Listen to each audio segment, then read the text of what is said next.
রব্বিরহামহুমা কামা রব্বায়ানি সগীরা।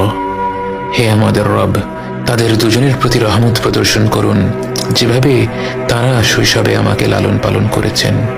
বাবা মা যে পরম স্নেহ মমতা দিয়ে একজন সন্তানকে লালন পালন করেন, সৃষ্টি জগতের কোনো কিছুর সাথেই তার তুলনা হয় না। এই মমতায় কোনো স্বার্থ নেই, নেই কোনো শর্ত। যখন আমরা আল্লাহর কাছে বাবা মায়ের জন্য দোয়া করি, আমরা পৃথিবীর পবিত্রতম মমতার কথা উল্লেখ করে রব্বুল আলামিনকে বলি, আমার রব, আপনি এইভাবেই তাদের উপর রহম করুন। বাবা মায়ের জন্য এই দোয়াটি পবিত্র কোরআনের মাধ্যমে আল্লাহই আমাদের শিখিয়েছেন। অথচ আমরা যদি শুধু বলতাম রব্বিরহামহুমা, এটাও একটা সম্পূর্ণ দোয়া। এর অর্থ, হে রব, আপনি তাদের দুজনের উপর রহম করুন। কিন্তু আল্লাহ আমাদের শিখিয়েছেন রব্বিরহামহুমা কামা রব্বায়ানি সগীরা।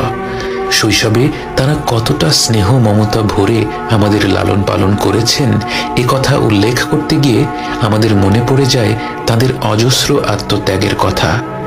এই পৃথিবীর বুকে আমরা ভূমিষ্ঠ হওয়ার আগে থেকেই বাবা মায়ের আত্মত্যাগ আরম্ভ হয়ে যায়। রাত পেরাতে গর্ভবতী মায়ের ঘুম ভেঙে যায়, যখন তখন প্রচণ্ড ক্ষুধা পায়, শরীর খারাপ হয়, বমি হয়। বাবাকে সর্বদা সতর্ক থাকতে হয়। গর্ভবতী মায়ের যখন যা প্রয়োজন সেটার ব্যবস্থা যেন দ্রুত করে ফেলা যায়। জন্মের পর থেকে বাবা মায়ের সময়সূচি বাচ্চাকে ঘিরেই গড়ে ওঠে।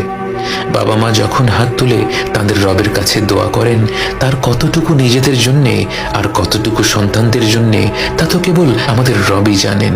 এবং তিনি জানেন বলেই আমাদের শিখিয়েছেন রব্বিরহামহুমা কামা রব্বায়ানি সগীরা। হে রব, আপনি তাদের দুজনের উপর রহম করুন যেভাবে তারা শৈশবে আমাকে লালন পালন করেছেন।